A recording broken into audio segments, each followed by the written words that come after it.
What's going on, guys? Welcome to another episode of the King K channel. Today we're going to be talking about driving in Canada.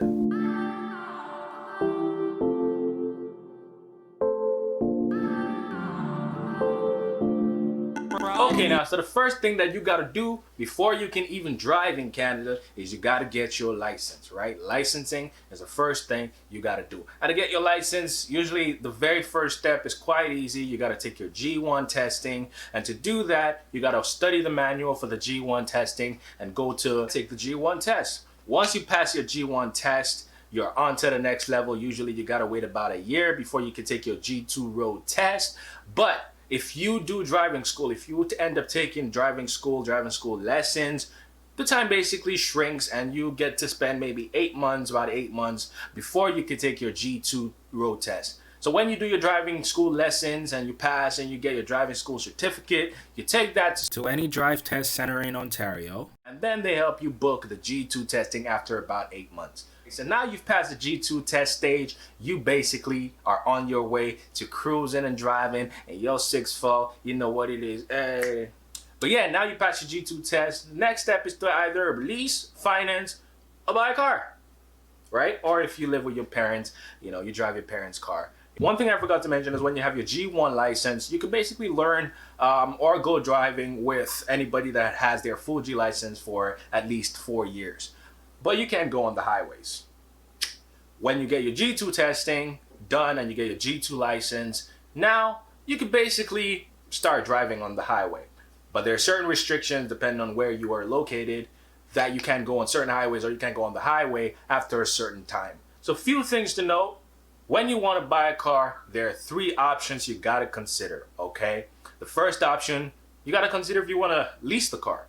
The second option, you got to consider if you want to finance the car. And the third option, you got to decide, or if you have enough money, you got to decide whether you want to buy the car outright. Okay, this is not, the most difficult thing to do. It's certainly like, the one-stop, shop to owning a car. You go there, you pay them cash or you pay them, with whatever payment method, and you go out with a car and it's yours. You don't have to pay any monthly payments to owning the car. It's yours, right? The only thing you got to worry about are the other things that you got to worry about when driving a car, right? So it's usually a big choice or a big debate as to whether you want to lease a car, finance a car, because they're both 2 completely different things, somewhat similar, but they give you, depending on your situation, the right bang for your buck, right? Some people will go for leasing a car, some people, will go for financing. So for leasing a car, you basically are going to be making monthly payments. So let's say you decide to lease a car, you go to the dealership. Things you got to know for leasing a car is have good credit, right? Because they're going to check your credit score. They're going to see, see how much good credit you got, and that's going to determine what you're going to be able to walk out of the dealership with, okay? Depending on your budget as well, and how much down payment you're going to make for those 2 situations. They both give you, a term, 2 years, 5 years, 7 years, a term of how long you're going to have the car, right? A term of how long you're going to be driving that car and how long your payment plan is going to be. So the thing with leasing a car is you're basically not necessarily going to own the car at the end of the payment plan. But for financing, you are. It's basically going to be your car when you're done paying all the payments over the period of the years that they give to you. So those are the major key difference between leasing a car and financing a car. So for leasing a car, usually you drive the car for about 2 to 3 years, and they could possibly, the dealership could possibly call you, and make you an offer. Let's say there's a new model of car or they want to upgrade you. They can basically give you a call and, ask, hey, you've been driving your car for about 2 or 3 years, usually around 3 years, the third year mark, they're going to give you a call. And they're going to wonder, if you want to switch your car, if you want to upgrade to a higher model car, or a newer model, newer year. But financing, the same car you started with is basically the same car you're going to end with. You're going to pay, you're going to basically rent to own. You know what I mean? You're going to finance it until you're done paying it. And then basically the car is all yours, you keep driving it and it's yours, and you can decide to sell it at the end, if you choose. But for leasing, usually they give you an option to buy it out after the payment period. If you want to own the car at the end of the lease period, they could give you that offer as well. It's going to be like, you know, a few $1,000s, or it depends on what the total amount of the car was when you buy it. But for leasing, the main thing to notice, you're basically paying the depreciation of the car while you're using it. Okay? For financing, you're paying the worth of the car monthly, basically, because you're going to own it at the end of the payment period. Okay?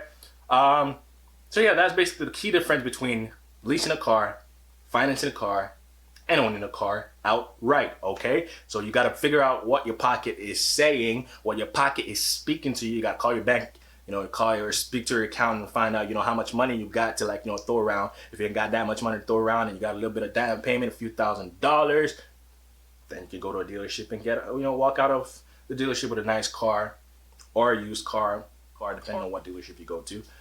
But yeah, those are the key differences.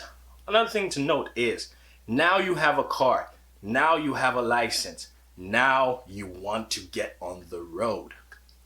You gotta get insurance. So you call, you know, a few brokers, or you go online. There's some websites that you can basically shop around for insurance. You get car insurance, and when you get the car insurance and you've bought the car, the next step when you buy a car is to register the car. So you gotta go, get the car registered, get a license plate. Now you've got a car, you've got a license plate, and you've got insurance. There's nothing stopping you from being on the road, right? You're good to go. Okay? So that's basically how you can get on the road when driving in Canada. Thank you for watching this video. You know, I decided to give you guys a little quick tip on how to get on the road. If you're just probably like, you know, coming into the country, or you're just, you know, moving into the country and you want to get on the road, that's basically the process you got to go through. So now you got to keep in mind, owning a car or driving a car in Canada is not exactly the cheapest thing to do. Depending on your situation, maybe you work far, or maybe you just want to drive around because, like, you know, you don't want to take the bus, you don't want to take public transit, which, by the way, usually in big cities like Toronto, which is where I live, you know, the public transit system is not the worst. You know, you can get around to wherever you want to get to with a public transit system. But you know, probably got to go to work, or, you know, you work far from, you know, wherever you're living at the time, and you want to get a car. You got to note that there are a lot of expenses. First, you got to think about gas. Second, you got to think about insurance. Third, you got to think about renewing your license plate every year, which is usually what you do, and they do it usually around your birthday, which is kind of like a bummer, right? I know. Every birthday, you got to think of, hey, I got to renew my license plate, right? Another thing you got to pay attention to when driving in Canada is that you got to watch out for fines and tickets, okay? Parking tickets, speeding tickets, fines, parking violations. You know, you got to watch out for all those kind of things, which are risks that you face when driving in Canada, okay? Like, you know, sometimes they sneak up on you, especially like, you know, the parking tickets. Oh, a place like Toronto is ridiculous for the amount of parking tickets that they issue, and, like, you know, the kind of situations that you can get into that make you basically get a parking ticket, right?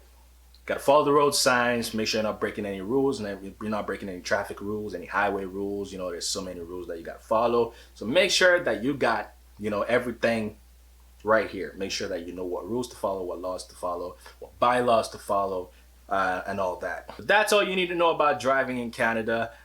This information basically differs from city to city, but a lot of the tips that I've given you is a broad spectrum of everything that you need to know about driving in Canada, okay?